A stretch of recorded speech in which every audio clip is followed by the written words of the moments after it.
내 아들도 당신이 필요하지 않다고 말합니다. 이해하셨다면 여기를 클릭해주세요. 켜고 떠나십시오. 시어머니는 의기양양한 표정으로 나를 내려다보며 주체할 수 없는 웃음을 터뜨린다. 나는 시키는 대로 하고 이혼 서류에 서명합니다. 펜을 쥔 손이 떨리고 있었다. 기쁨으로. 우리 엄마는 행복해 보이지만 아무것도 모르는 불쌍한 사람이에요. 제 이름은 나오코입니다. 프리랜서 작가 또는 편집자로 재택근무 있습니다. 몇 년 전까지 출판사에서 일했는데 그 경험 덕분에 이제 나는 프리랜서이기 때문에 여전히 안정적인 삶을 살 수 있을 만큼 충분한 돈을 벌 수 있습니다. 오고 있다. 게다가 제가 출판사에 근무할 당시에는 매일 돈이 거의 없었고 어느새 상당한 금액의 저축을 하게 되었습니다. 그것은 일이 되었습니다. 그로 인해 프리랜서 활동은 불안정하지만 다행히 큰 불안감은 완전히 사라졌습니다. 나는 실제로 생활을 할 수 있습니다. 그녀는 출판사에 근무하던 중 남편 다이스케를 만났습니다. 그 당시 나는 이제 막 편집자로 일을 시작하고 있었고 나의 열정은 작가가 되고자 하는 열망이었습니다. 당시 나는 직장에서 많은 실패를 겪었고 일을 처리하는 데 어려움을 겪었습니다. 저처럼 원하는 결과를 얻지 못하더라도 다이스케가 꿈을 향해 포기하지 않고 열심히 노력하는 모습을 보면 힘이 납니다. 그랬다. 저 역시 포기하지 않고 최선을 다해 노력했습니다. 그래서 어쩌면 다이스케 덕분에 지금의 제가 있을 수도 있겠네요. 나는 다이스케의 진지한 태도에 힘을 얻었을 뿐만 아니라 그에게 매력을 느꼈다. 나도 거기에 있었다. 다이스케를 만난 지 몇 년 후 나는 그와 결혼했습니다. 결혼을 하게 되면서 직장을 그만두고 프리랜서가 되었습니다. 처음 결혼했을 때 그들의 결혼 생활은 순조로웠어요. 프리랜서로서 아직 안정되지 못한 나와 꿈을 쫓는 다이스케어 있습니다. 또 가사 분담은 결혼할 때 다이스케와 협의하여 결정했습니다. 일을 별로 안 해서 그냥 대꾸하고 집에서 일한다고 말씀드리고 있어요. 하지만 어쨌든 나쁜 직업은 아닐 것 같아요. 비록 돈을 많이 벌지는 못하는데 생활비니 뭐니 다 다이스케가 챙겨준다. 당신은 백수이고 매일 고급세의 아들과 놀아주지만 그것은 당신에게 어울리지 않습니다. 이제부터 나야 아들과 함께 살고 있으니 즉시 떠나주세요. 평소에는 자기 방에 틀어박혀 지내던 남편이 밖에 나가는 흔치 않은 날 중 하나였다. 인테르 큰 소리로 전화벨이 울렸고 현관문을 열자 가장 먼저 보인 것은 시어머니가 나에게 소리를 지르는 것이었다. 그랬다. 뭐라고. 우선 인터폰이 울리자마자 현관문을 열어주세요. 정말 뭐야. 아무것도 할 수 없는 나쁜 아내입니다. 죄송합니다. 일하는 동안에는 눈치채지 못했어요. 또 그런 거짓말을 했고 나도 알아요. 당신은 일에 대해 거짓말을 했어요. 집안일도 하지 않고 하루 종일 집에서 놀았던 기억이 납니다. 그것은 거짓말이 아닙니다. 상관없어요. 그냥 놀고 있었어요. 말을 듣지 않는 시어머니는 싱긋 웃으며 나에게 종이 한 장을 보여준다. 이게 뭔지 아세요? 그것은 무엇입니까? 이혼을 신청하십시오. 그것도 아들이 채워줬어요. 그게 다야. 걱정하지 마세요. 생활비는 매달 제가 드릴게요. 아 맞다. 정말 매력없는 아내다. 다이스케에게 조금 더 감사하고 오시오처럼 행동하세요. 가져가지 않으면 버려질지 알 수 없습니다. 다이스케가 당신을 버리면 당신은 살아남을 수 없습니다. 이런 교류가 계속되고 있습니다. 몇 번이고 반복했던 일에 나는 거의 한숨을 쉬었다. 나는 그것을 삼킬 수 있었다. 그런데 생활비의 대부분을 버는 사람이 바로 나이고 집안일도 대부분 내가 한다. 나는 누구입니까? 다이스케는 나쁜 직업도 없고 집안일도 전혀 하지 않는 사람이다. 운의 입에서 말이 튀어나왔지만 나는 그 말을 삼켰다. 처음에는 다이스케 없이 살았고 온갖 비아냥만 들었습니다. 그러나 그의 행동은 점점 더 명백해졌고 최근에는 시댁에서 저녁 식사에 초대를 받았습니다. 다이스케와 내가 시댁에 갈 때 준비한 음식은 다이스케를 위한 음식뿐이다. 내가 있을 자리가 없다는 게 일반화됐다. 게다가 내 친척들이 나에 대해 이야기하는 것 같습니다. 1년에 몇 번씩 가족 모임에 참석했을 때 사람들은 뒤에서 그녀에 대해 이야기하기 시작했습니다. 나는 정의와 슬픔의 태도를 초월했고 나는 그 모습을 놀라서 바라보았다. 다이스케는 가만히 보고만 있고 멈추지 않는 그의 태도에 조금 짜증이 났다. 게다가 내 양심은 다이스케가 황홀한 작가라고 생각하기 때문에 계속 나한테 물건 사달라고 하더군요. 내 입장에서는 아직까지 쓸 수 있는 아름다운 가구나 가전제품이라도 새 제품이 나오면 최신 모델로 교체하고 싶어요. 나는 왠지 다이스케에게 묻는다. 다이스케는 거절조차 하지 않았는데 아마도 양심적으로 좋은 표정을 짓고 싶었을 것이다. 양심이 시키는 대로 다 샀으니까 나도 모르게 매달 양심비로 거의 20만 엔을 지출하게 되었습니다. 물론 이 모든 것은 내가 번 돈이다. 다이스케는 내가 알지 못하도록 내 허락 없이 내 계좌와 지갑에서 돈을 가져갔습니다. 그들은 돈을 받아서 양심에 바칩니다. 초등학교 때는 눈 감아줬는데 지금은 그 금액이 너무 많아서 간과할 수 없을 정도로 나는 다이스케에게 제발 나에게 돈을 쓰지 말아달라고 부탁했다. 그러나 다이스케는 짜증스러운 얼굴로 나를 바라볼 뿐이었다. 재택근무를 하기 때문에 사무실에 가지 않아도 집에서 편안하게 일할 수 있습니다. 뭐라고, 돈 버는 건 쉬운 일이고 즐기는 일도 마찬가지다. 그 게임을 하면서 번 돈이니까 엄마한테 좀 써도 괜찮아요. 인색하지 마십시오. 다이스케, 내 일을 그런 식으로 생각해 본 적 있어. 좋아요. 비록 일을 많이 할 수는 없지만 매일 집에만 있으면 월급도 받기 때문에 쉬운 일인 것 같아요. 그게 다야. 다이스케도 그런 생각을 하고 있을 줄은 몰랐다. 다이스케는 큰 소리로 웃으며 자신의 방으로 들어갑니다. 그의 등을 바라보자 내 안에서 뭔가가 찰칵 소리가 들렸다. 이혼하자. 지금까지 내 양심과 양심이 나에게 무엇을 말해도 다이스케는 사실 내 편이라고 생각했습니다. 그 이후로 나는 최선을 다했습니다. 하지만 다이스케마저도 이렇게 놀림을 받고 있었다. 게다가 나도 알아. 다이스케는 작품을 쓰겠다며 하루에 몇 시간씩 방에 머물지만 원고를 끝내지 못한다. 한마디도 쓰지 않고 매일 3가지 게임을 한다는 것을 알게 되었습니다. 다이스케 몰래 싱글들을 위한 아파트를 몰래 찾아다닌다. 나는 결정했다. 새 집을 구하는 동안 원할 때마다 이사할 수 있도록 점차적으로 물건을 정리할 수 있습니다. 이렇게 준비를 했습니다. 잠시 후 흥미로워 보이는 방을 발견하고 살펴보기를 마쳤습니다.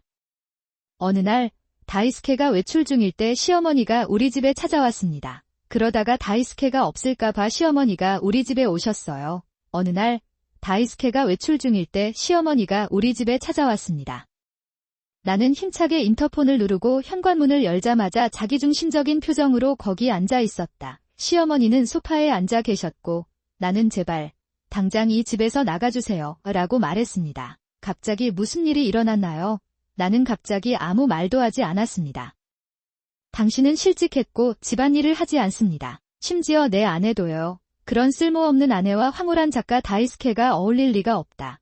그러므로 제가 여러 번 말했듯이 이것은 오해입니다. 게다가 시어머니는 내 말을 듣지 못한 듯 내 말을 가로막고 계속 말을 이었다. 집을 떠나면 내가 살고 싶은 곳은 바로 이곳이다. 그래야 바쁜 다이스케가 매일 식사를 준비할 수 있고 그 여자도 그를 보살펴줄 수 있을 것이다. 보지 않고도 살아가는 것들 그 여자인가요? 남편의 어머니? 다이스케의 입장에서는 그렇습니다. 그 여자는 음식을 내놓을 땐 양념이 강하고 청소를 할 땐 자존심이 남는다. 너무 시끄러워요. 나는 그런 사람과 함께 사는 것이 지겹습니다. 그래서 나는 다이스케와 함께 여기 살고 있고 그 여자는 어딘가 요양원에 갑니다. 나도 그들이 들어오길 바랐다. 요양원 비용은 어떻게 지불하나요? 다이스케가 그 돈의 일부를 가져갈 수 있다면 좋을 것입니다. 나는 돈을 벌고 있다 그래서 그만큼 저렴해요. 하지만 그게 바로 당신이 방해가 되는 이유입니다. 지금 떠나주시겠어요? 그렇게 말하고 시어머니는 완성된 이혼 서류를 나에게 건넸다. 엄마, 왜 이러세요? 얼마 전에 썼어요. 당장 아이와 이혼하라고 했어요. 다이스케는 즉시 고개를 끄덕이고 작성했다. 시어머니는 얼굴에 불쾌한 미소를 띠고 있습니다. 이혼 서류를 확인해보니 다이스케가 정말 그것은 편지로 쓰여 있었습니다.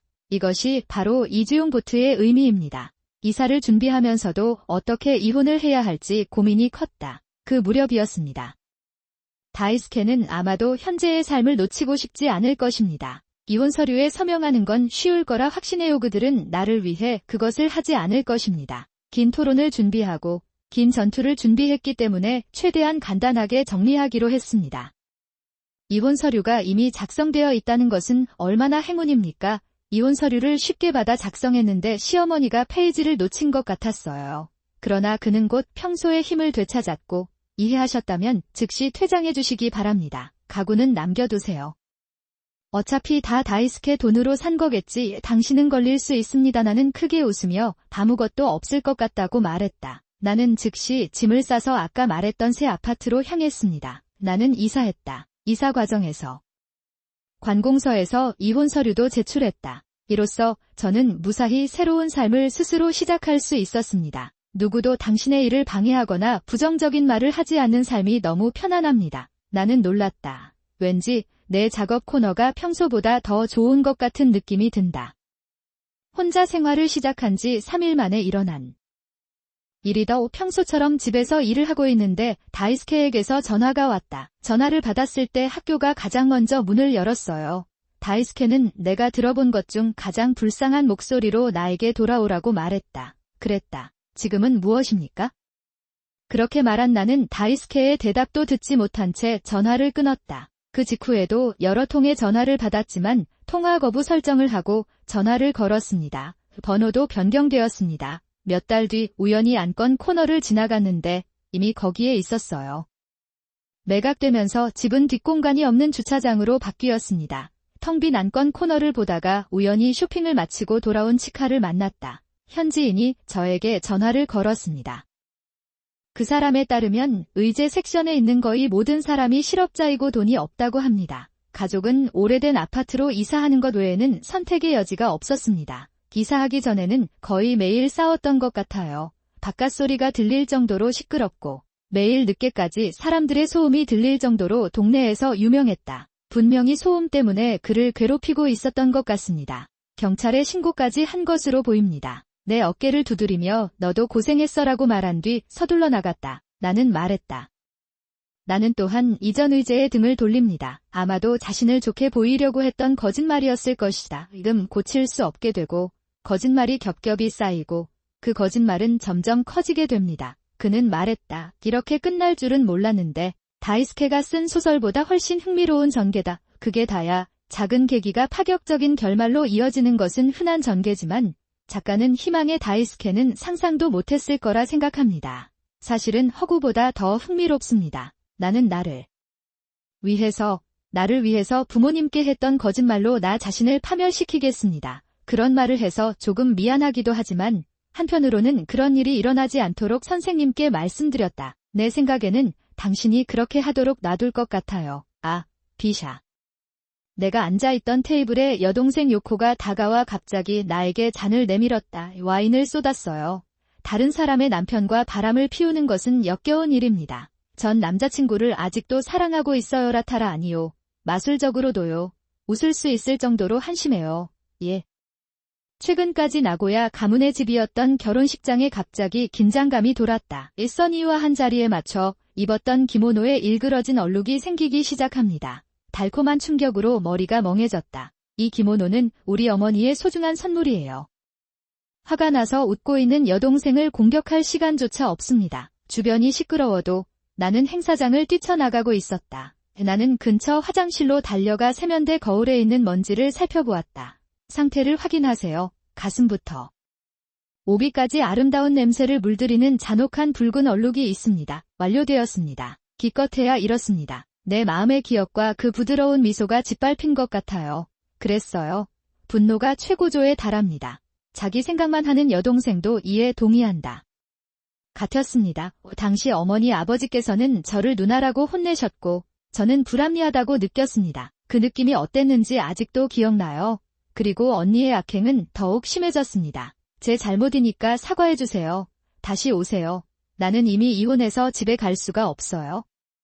나는 이혼에 동의하지 않습니다. 그것은 유효하지 않습니다. 하지만 그 이혼 서류에는 분명히 당신의 글씨가 있었죠. 그것은 단지 약간의 위협을 의미했습니다. 정말 이혼하고 싶어요. 숲이 없었습니다. 예, 하지만 다이스케가 쓴 내용은 바뀌지 않습니다. 이혼은 이혼입니다. 매일 놀고 편안하게 일하고 집안일도 쉽게 하지 않는 아내는 필요하지 않습니다. 오른쪽, 괜찮아요. 나는 다이스케의 어머니들과 함께 살 수 있다. 정말 불만이네요. 그렇죠. 그것은 나빴다. 엄마들은 나를 나만의 작가로 생각하기 때문에 나는 직장을 그만두고 돈으로 살아갈 생각으로 이곳으로 이사했습니다. 게다가 할머니 시설비까지 달라고 해서 그런 돈이 없어요. 아마도 그렇지 않을 것입니다. 알겠어요. 그래서 당신은 내가 돌아오기를 원해요. 좋아요. 제가 계속 거짓말을 했다는 사실이 알려지자 엄마 아빠는 정말 화를 내셨어요. 그녀는 너무 고집스러워서 즉시 아이를 데려가려고 합니다. 야, 이제 내가 얼마나 힘든지 알겠구나. 다시 오세요.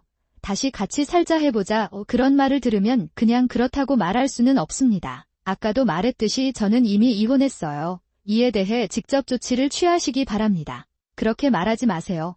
몇 번을 거절해도 다이스케는 포기하지 않고 나에게 달라붙는다. 몇 번째인지는 모르겠습니다. 이제 이혼했으니 낯선 사람이 됐어요.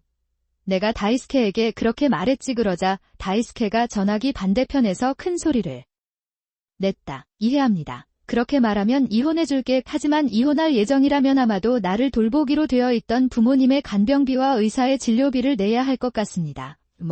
무슨 말을 하는 건데 말이 안 되나요? 왜냐하면 그렇습니다. 이혼하지 않으면 우리 아버지 맑은 무대예요. 저와 직접 얼굴을 마주해 주시겠어요? 그런 말을 하면 더 이상 아무 말도 할 수 없게 됩니다. 나는 마지못해 결혼식에 참석하기로 동의했습니다. 집에 돌아온 나는 소파에 쓰러져 심호흡을 했다. 나는 가기로 한 결정에 대해 여전히 조금 주저했습니다. 아빠에게 다시 전화해서 그만둔다고 말하고 싶을 때는 어떻게 해야 하나요? 아니면 견디십시오. 이대로 가다가는 내 생각이 내가 싫어하는 사람, 내가 싫어하는 일로 변할까봐 두렵다. 나는 몸을 일으키면 알았어. 라고 말했습니다. 언니와 전 남자친구를 만날 생각이 자꾸 생각나서 그러지 못해요. 다른 것을 생각해봅시다. 먼저 결혼식에 어떤 옷을 입을지 생각해보세요. 예전에 친구 결혼식에서 입었던 파티 드레스가 있어요. 그 이후로 살이 많이 쪘기 때문에 더 이상 입지 못할 가능성이 높습니다. 무슨 일인가 싶어 서랍장에 손을 얹다가 갑자기 멈춰섰다. 나는 서랍장 꼭대기에 있는 종이 꾸러미를 집어들었다. 내가 입는 유일한 시간입니다.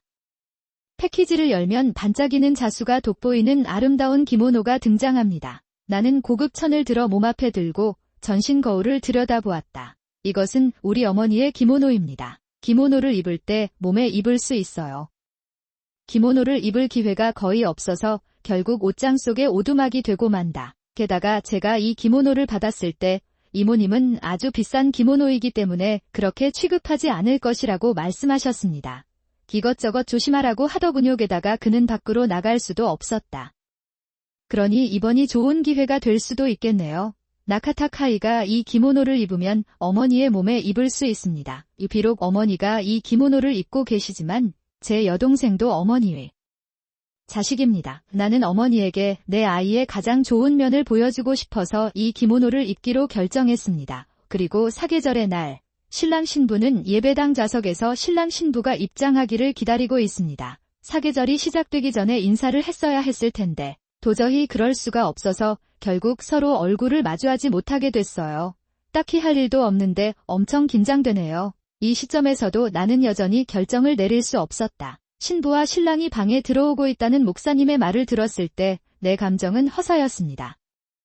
예배당에서는 엄숙한 노래가 연주되기 시작했습니다. 천천히 문이 열리고 따뜻한 햇살을 등지고 두 사람이 들어온다. 하얀 드레스를 입고 행복한 미소를 짓고 있는 여동생, 그녀 옆에는 전 애인이 있습니다. 오랜만에 전 남자친구의 얼굴을 봤을 때 그는 좀 더 성숙해 보였다. 알겠어요. 그 모습을 보니 긴장이 조금 풀렸습니다. 원래는 그 사람이 싫어서 헤어진 게 아니었어요. 연인이 아니더라도 애정의 감정은 남아있습니다. 그는 잘 지내고 있는 것 같은데 정말 대단해요. 그런 마음으로 두 사람의 서약을 따뜻하게 지켜봤다. 행사는 순조롭게 진행되었고 경기부양 빌딩이 완공된 후 잠시 후 관람이 시작되고 테이블 라운드가 시작되었는데 언니와 료스케는 테이블마다 인사를 하기 시작했다. 나도 조금 긴장된다. 머릿속으로 단어들을 정리하던 중 내가 앉아있던 테이블에 그 단어들이 나타났다. 여기 있어요. 언니, 당신이 올 줄은 몰랐어요.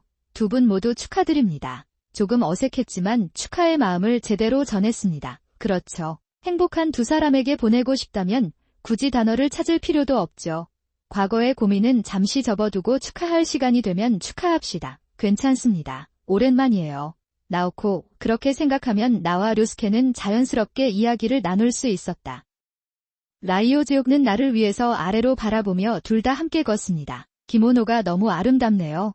제가 잘못 알았습니다. 감사합니다. 오랜만에 듣는 그 목소리에 그는 미소를 지었다. 어른이 되어도 미소는 변하지 않고 조금 낯설다 말을 주고받으니 마음속에 맴돌던 답답함이 사라졌습니다. 그것은 완전히 사라졌습니다. 언니가 있다는 게 좀 이상한 것 같아요. 하하, 그건 사실이에요. 그 순간 웃고 있던 여동생이 갑자기 진지한 표정을 지었습니다. 무슨 일인지 물어보기도 전에 나는 말문이 막혔다. 언니는 미소를 지으며 답했다. 무슨 일인지 물어보기도 전에 나는 말문이 막혔다. 언니가 나한테 뭔가를 던졌어요. 내 닭날개에서 솟아오른 염색된 나무가 행사장 전체에 퍼지더니 잠시 조용해졌다. 누나의 손에 와인잔이 들려있는 것을 알아보고 나는 나에게 부어진 것이 아까 나에게 제공된 적포도주라는 것을 깨달았습니다. 다른 사람의 남편과 바람을 피우는 것은 역겨운 일입니다. 넌 아직 처음부터 다듬어지지 않았어. 미쳤어. 웃을 수 있을 정도로 한심해요. 나는 언니의 말이 기억나지 않는다. 내 마음은 텅 비었다. 우리 어머니의 소중한 헌신에 대해 어떻게 생각하시나요? 나는 믿을 수 없다는 표정으로 내 여동생을 바라보았고 그녀는 의기양양하게 웃었다. 하지만 지금은 그 비용을 지불할 여유조차 없습니다. 나는 주변이 떠들썩한 가운데 앞에 서 있던 언니와 언니의 남편을 밀어내고 행사장 밖으로 뛰쳐나갔다. 서둘러 근처 화장실로 가서 세면대 거울로 먼지 상태를 확인한다. 가슴부터 오비까지 아름다운 죽음의 냄새를 물씬 풍기는 잔혹한 붉은 얼룩이 있었다. 그랬다. 그 모습을 보며 나는 떨리는 손을 꼭 잡았다. 나만 있으면 괜찮습니다. 용서할 수 없더라도 자신이 받은 대중의 지식에 눈을 감으십시오. 그렇게 할 수 있습니다. 그런데 이 기모노는 어머니가 만들어주신 거예요. 어머니가 한때 소매를 통해 나에게 물려주신 것은 중요한 것입니다. 그리고 이런 끔찍한 일을 저지르다니 내 마음의 기억. 그 부드러운 눈가의 미소가 짓밟힌 것 같았다. 그게 다가 아닙니다. 여동생이 여동생이면 류스케도 류스케입니다. 회장 밖으로 뛰쳐나간 그 순간 류스케도 누나를 불쌍히 여기며 웃고 있는 것을 나는 그의 눈으로 보았다. 가장자리에서 봤어요. 나는 그가 그런 사람인지 전혀 몰랐습니다. 그리고 내가 그런 남자를 좋아한다고 생각한 것도 한순간이라도 부끄럽다. 나는 그 사람들을 더 이상 가족으로 생각하지 않습니다. 만약 당신이 맞으면 나는 다시 칠 거야. 2배로 갚아드리겠습니다. 나는 다시 늙어 보이려고 거울에 뱉어냈다. 나는 기모노의 얼룩을 누르고 있던 손수건을 쥐고 있는 손에 힘을 줬다. 언니 결혼식이 있은 지 며칠 뒤 갑자기 휴대폰으로 전화 한 통이 왔다. 버튼을 누르고 나는 간다. 그것은 밝혀졌습니다. 여동생이 대학에 입학한 지 얼마 되지 않아 어머니가 돌아가셨습니다. 슬픔에 잠긴 아버지를 보살피는 동시에 장례 준비와 기타 절차도 도왔습니다. 내 여동생은 아무 도움도 없이 그냥 놀고 있었어요. 내가 무슨 말을 해도 바람을 맞으며 즐거운 시간을 보내는 모습을 보고 귀여운 나무 옷을 사러 가야겠다는 생각이 들었습니다. 예상대로 나는 당황했다. 무조건적인 사랑으로 우리를 키워주신 어머니에 대한 감정은 없습니다. 그렇습니까? 아버지가 눈물을 흘리시는 모습을 보면 어떤 생각이 드시나요? 나는 입 밖으로 튀어나온 수없이 많은 말을 삼켰다. 어쨌든 그녀에게 아무 말도 할 필요가 없습니다. 가능한 한 유쾌하게 행동하도록 노력하십시오. 그러나 어머니의 죽음으로 인해 저 역시 육체적, 정신적으로 큰 피해를 입었습니다. 낭비나는 아무것도 할 에너지나 시간이 없습니다. 그렇게 생각하여 장례식장을 마련하기로 결정했습니다. 나는 전화기를 집어들었다. 다음날 장례식이 조용히 진행되는 동안 아로코와 여동생은 장례식에 늦었습니다. 여기 있어요. 죄송해요. 데이트 중이라 늦었어요. 그는 누구에게도 원한을 품지 않고 그냥 웃는 것 같습니다. 소리 지르고 싶은 기분도 안 든다. 빨리 불러주세요. 그게 내가 말한 전부이고 떠나려고 했어요. 리아. 내 현재 남자친구가 누군지 알고 싶어. 나는 대답하지도 않았고 돌아보지도 않았다. 나는 하지 않았다. 우료스케입니다. 당신은 그를 아주 잘 알고 있습니다. 너무 웃겨서 참을 수가 없었다는 여동생의 목소리를 듣고 나는 가던 길을 멈췄다. 그랬다. 우료스케는 내 전 남자친구였어. 그 이후로 그 남자와는 6개월쯤 전에 헤어졌습니다. 그래서 그의 태도가 점점 더 냉담해졌던 걸까? 우리가 연애를 시작할 무렵에는 이미 언니가 나에게 다가왔나 보다. 이번이 처음이 아니기 때문에 그런 것 같아요. 이런 일이 전에도 일어났습니다. 언니는 남자친구 있다는 사실조차 말하지 않았는데 어느새 내 남자친구와 친구가 됐다. 결국 그녀의 남자가 되었습니다. 증거자료를 빨리 제출해주세요. 나는 그 말을 다시 반복했다. 그녀는 내 반응이 그녀가 기대했던 것과 다르다는 듯 지루한 표정을 지었다. 네, 나는 조금 늦어진 대답을 하고 어머니의 질의응답 시간으로 향했다. 그것이 내가 여동생을 본 마지막 시간이었습니다. 여자친구와 저는 대학에 진학하면서 집을 떠났습니다. 그러다 보니 우리는 직접 만날 기회가 없었다. 어머니의 장례식 날 언니의 행동에 실증이 나고 남자친구도 빼앗겨서 언니와 연락이 끊겼습니다. 나는 자연과 멀어졌습니다. 어느 날 일을 마치고 휴대폰을 확인해보니 부재중 전화 알림이 와 있었습니다. 확인해보니 아버지에게서 전화가 왔고 몇 분 전에 전화가 왔습니다. 나는 퇴근하고 차를 타고 아버지에게 다시 전화를 걸었습니다. 여러 번의 전화 후 아버지가 전화를 받습니다. 안녕하세요. 나오코인가요? 아빠, 오랜만이에요. 갑자기 무슨 일이 일어났나요? 나는 호시모시라고 대답했다. 언니, 이게 뭐예요?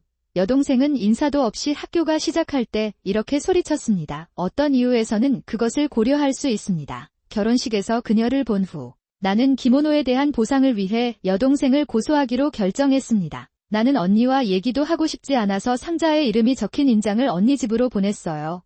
내가 해냈어. 우리 어머니의 기모노는 매우 비쌉니다. 제가 이 얘기를 꺼낸 사실에 더해 청구된 금액을 보고 급하게 연락을 주셨는데요. 나는 그것이 당신이 한 일이라고 생각합니다. 모르겠어요. 방금 봤거든요. 우리는 가족인데 왜 그런 끔찍한 일을 하려는 걸까요? 그 말에 머리에 피가 쏠렸다. 가족 5데이트 중이라 어머니 장례식에 늦었는데 무슨 소리를 하는 거야? 편할 때만 가족을 아는 것이 아닙니다. 아마도 그녀는 내 토성을 보고 겁을 먹었을지 모르지만 내 여동생은 더 이상 재촉하지 않았습니다. 나는 류스케를 벌하겠다고 말하고 전화를 끊었다. 내가 그들에게 말해도 무슨 일이 일어날까요? 그 유치한 대사가 조금 걱정됐는데 당시에는 별 생각 없이 듣기만 했어요. 그것은 씻겨나갔습니다. 쉬는 날, 나는 근처 슈퍼마켓에 쇼핑을 갔다. 슈퍼마켓은 도보로 10분 이내 거리에 있어 언제든지 원할 때 쉽게 운동할 수 있습니다. 나도 걸어보려고 노력한다. 조금 과하게 샀던 물건들로 가득 찬 가방을 들고 서둘러 궤도를 따라 달려가는데 갑자기 내 앞에 그림자가 나타났다. 길에서 올려다보니 지금까지 본 적 없는 피디 좋은 남자가 보였다. 나를 내려다보고 있습니다. 어리둥절해 서 있는데 모퉁이를 돌아서 나와 닮은 남자 2~3명이 더 나타났다. 등장. 순식간에 나는 못생긴 남자 5명에게 둘러싸여 있었다. 그런데 무엇이 남았나요? 리더로 보이는 남자가 나에게 말을 건다. 위험하다는 생각이 들어서 조용히 네라고 대답했어요. 남자들은 모두 혐오스러운 표정으로 나를 바라보았다. 주변에 아무도 없어요. 아마도 그들이 노린 것은 바로 그것이었을 것이다. 당신은 여동생을 괴롭히는 것이 즐거운 것 같습니다. 몇 방울 닦고 일어섰다. 떠나는 순간부터 이상한 기운이 느껴졌다. 미행당하고 있다는 사실을 깨닫고 슈퍼마켓 화장실에서 경찰에 신고했습니다. 그랬다. 나는 그가 그것에 대해 경고했기 때문에 그것을 깨달았습니다. 조금 진정된 후에 그에게 전화를 겁니다.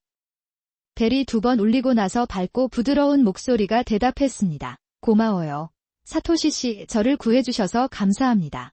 사토시는 류스케의 남동생입니다. 와인 사건이 끝나고 화장실에서 나왔더니 사토시 씨가 나를 불렀다. 그는 형과 아내 사이의 관계에 대해 정중하게 사과하고 연락처를 교환하며 무슨 일이 있으면 연락하자고 요청했다. 그는 나를 위해 그 일을 했습니다. 불과 며칠 전 그에게서 전화가 왔다. 우연히 동생이 이상한 얘기를 하는 걸 듣고 걱정이 됐어요.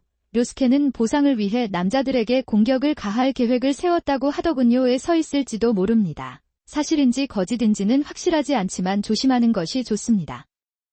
나는 그의 조언을 들었기 때문에 탈출할 수 있었습니다.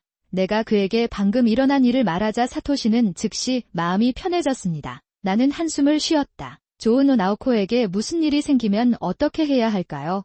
진심으로 걱정하는 듯한 그의 말에 나는 웃지 않을 수 없었다.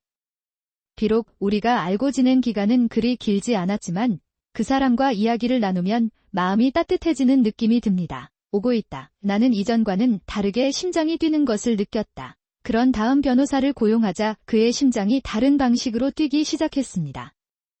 나는 그것을 느꼈다. 그 후 변호사를 선임하고 언니를 상대로 정식으로 손해배상 청구를 제기했습니다. 우료스케는 남자들을 폭행한 일로 명예를 얻었습니다. 분명히 그는 회사에서 해고되었습니다. 두 사람은 배상 청구를 놓고 큰 싸움을 벌였고 결국 속도 화해에 이르렀다. 커피숍 창가에 앉아 휴식을 취하고 밖을 바라보고 있을 때 휴대폰에 메시지 알림이 떴습니다. 김력하다. 보낸 사람과 내용을 살펴보며 한숨을 쉬었습니다. 요즘 언니가 나에게 자주 메시지를 보내왔다. 해당 내용은 대개 손해배상 청구 철회 요청이나 징계 요청 등이다. 여동생은 료스케와 결혼하기로 결정하면서 직장을 그만뒀고 비교하는 경향도 있다. 그는 저축한 돈이 거의 없는 것 같습니다. 그런 약하고 뻔한 변명을 들어도 나는 그것을 일축한다. 이것은 그녀를 조금 반성하게 만들 것입니다. 평소와 똑같은 대답을 하고 고개를 들자 마을 사람이 나를 향해 걸어오고 있었다. 내가 계속 기다리게 했나요? 그 첫눈 이후로 나는 사토시와 개인적으로 접촉해왔습니다. 우리는 최근에 데이트를 시작